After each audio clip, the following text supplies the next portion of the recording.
Now that we've reached 10,000 followers, it's time to deliver on my promise. And trust me, this one's worth it. I'm dropping a TOXIC Town Hall 17 base that's not only unique, but also gives you the power to pick the spell towers. Yeah, you heard that right. This video isn't your regular base breakdown. We're gonna play with spell tower choices, compare the results, and learn exactly how each one performs. I've got replays with each setup, and at the end, I'll reveal which combo works best for farming those sweet one-star defenses.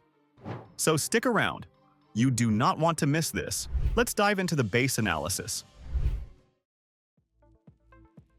First up, this is Diamond-style anti-2-star layout, designed to confuse and punish casual attackers. But here's where it gets interesting. The spell towers. These towers make or break this base, and the combinations here open up so many possibilities. Let's start with the double rage tower setup. Now, before we even get into details, I know what you're thinking. This looks like insane fireball value. And you're not wrong, but here's the thing. Every OP base comes with a risk. You want toxic defenses, especially consistent one-star defenses in this meta? You've got to sacrifice something, and in this case, it's giving away fireball value. But let me explain why that risk is manageable. Most players won't even go for the fireball on the Town Hall compartment, because despite the clustered defenses, the Town Hall still stays up. And if they fireball the 9 o'clock compartment instead, yeah, they'll nuke every building, if they get it off. But that's where our surprise Tesla comes in.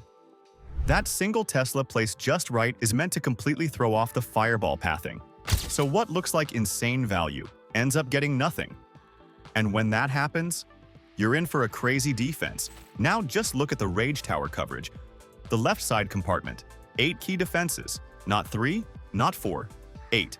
And they're not just random, splash, high DPS, all clustered. It's a death zone. And the right side Town Hall compartment, another 7 key defenses. So even if the attacker pops Warden's Eternal Tome to protect one side, the other side remains a kill box. And don't even get me started on the Rage Tower stacking. Splash damage plus Rage equals troops get deleted in seconds. Even grouped up units can't survive this. Now let's switch gears to the double Invis setup. This combo doesn't boost damage, it denies targeting. Same fireball logic applies here. The big change is how troops behave once inside. We're making defenses invisible, forcing troops to skip right past them, and while they're walking away, they're still taking hits. They're exposed. And this gives us more potential for one-star defenses, especially because of how the sweepers are positioned. Both air sweepers face the Town Hall side, which makes most players want to avoid that entry entirely. So they come in from the opposite side, and that's exactly what this base wants. Skipping TH entry makes it way easier to shut down the attack with a one-star result. It's a psychological trap combined with spell tower utility, and it works. But just when you think those are your only options, there's a hybrid setup, 1 Invis and 1 Rage. And let's see if you can guess which tower goes where. I'll give you a second. If you guessed Invis near the Town Hall and Rage on the left compartment, you nailed it. And honestly, you should probably start building your own bases. This setup is deadly. The Invis Tower gives the Town Hall that extra layer of protection by making it untouchable at the right moment and gives more chances of one-star defenses, while the Rage Tower on the left creates massive burst damage in one of the most accessed areas of the base. This is the combo that balances control with destruction, and it gives you the best of both worlds. This base absolutely holds up against meta armies too. Root Riders, Melt, Mass Dragons, Baited, Royal Champion Walks, Shredded, especially with the double Invis set up as key defenses will stay untouched. The spell towers just add too much variability for attackers to safely plan against. Now let's talk about weaknesses, because yeah, every base has them. The tight clustering of defenses around the spell towers makes them vulnerable to well-placed fireball strikes, or a king with giant gauntlet. But don't assume that's easy. The pathing is loaded with traps, and dead zones behind key areas make it super tricky to send in a king cleanly. It takes serious skill and precision to pull that off. Alright, now that we've broken it all down, it's time to show you how this base performs under real pressure. Let's roll into the replays and compare how each spell tower setup holds up in live attacks. Before we jump into the replays, if you want some awesome perks like early access to my bases, vote for which bases I should go with next, and want cool badges, then considering becoming a part of my membership program. It's not even close to a gold pass or event pass, but you get wonderful perks. Check the description for more details. Alright, here are the defense replays. First up, we've got a hybrid setup, one Invis and one Rage Tower. The attack starts with a Royal Champion walk from the top side.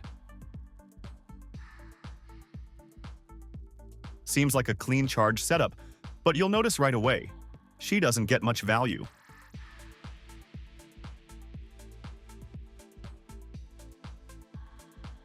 All she takes out are a few support buildings like the Mortar and Wizard Tower.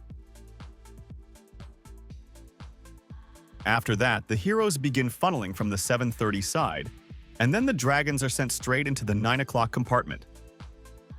But here's where the base bites back. The Rage Tower kicks in, forcing the attacker to burn Warden's ability early just to keep the dragons alive, and it only gets worse as they move closer to the Town Hall. There's a nasty red bomb farm, and just when they're about to take it down, the Invis Tower triggers. Town Hall stays up. That's a clean 1-star defense right there. Now, onto the second replay. This time, we're looking at a Root Rider hit, and the base is running 2 Invis Towers. The Queen starts on the bottom side to set the funnel, and the Royal Champion gets sent deeper into the base, clearing a chunk of key defenses to help shape the path.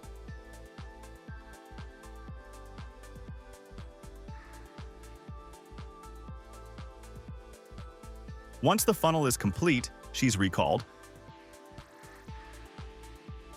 and now the Root Riders go in.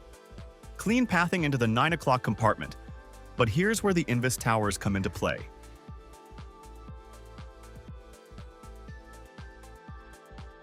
The attackers totally mess up the pathing. The Root Riders veer off into the core instead of staying tight. Overgrowth is used to protect the main group, but the Invis near the Town Hall completely disrupts their target priorities. Even with the overgrowth, they never lock onto the Town Hall properly. Another 1-star defense secured. This combo is absolutely brutal. Third hit. RC walk dragons again, and the base is still running double Invis. This time, the Royal Champion is aimed directly at the 9 o'clock compartment. But here's the catch. The Invis Tower denies her access. She's forced to walk off to the side and ends up getting minimal value.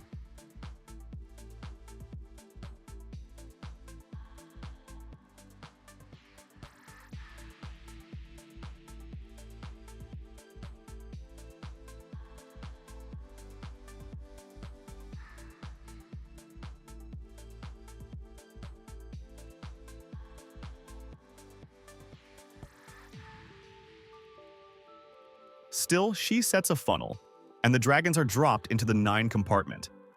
But now, the defensive Ice Golem freezes them right at the worst moment. They don't even get full control of the compartment. As they continue toward the Town Hall, the Red Bomb Farm and the Invis Tower completely tear the push apart. Town Hall survives. Another painful 1-star defense.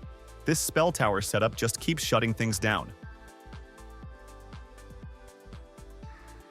Fourth replay, we've got a setup with double Rage Towers this time. The attacker again tries to send the Royal Champion into the 9th compartment.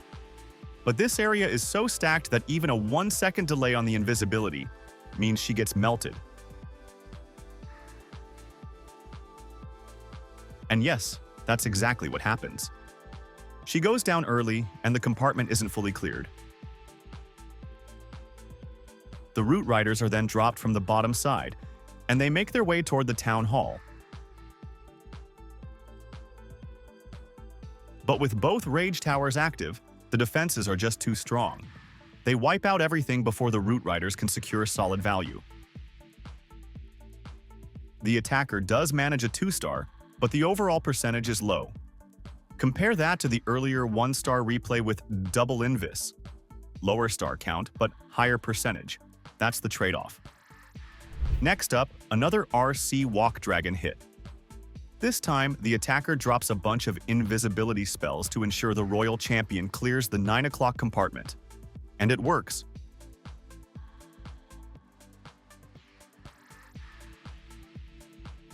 She does a great job and builds a strong funnel.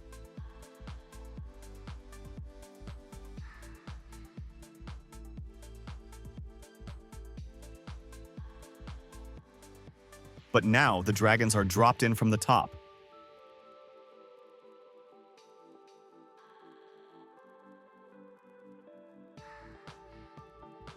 As they approach the town hall, the Rage Tower boosts nearby defenses and melts the dragons instantly. They can't survive the burst, and it's another 1-star result. Even with a perfect funnel, this base doesn't forgive sloppy core planning. And finally, our last replay. This one's wild. The base is running double invis again, and the attacker goes for a thrower smash. Now this is a clean hit. They don't fall for the bait and actually fireball the perfect 9 o'clock value spot, clearing the entire compartment. That's massive value. But even with that clean entry, it's still not enough.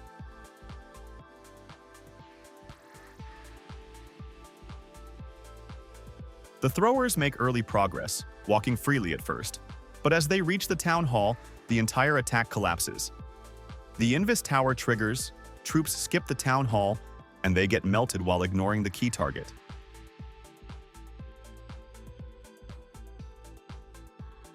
So even with perfect fireball value, the town hall survives. That's the power of a well-placed Invis Tower. So what's the final verdict on spell towers? Simple.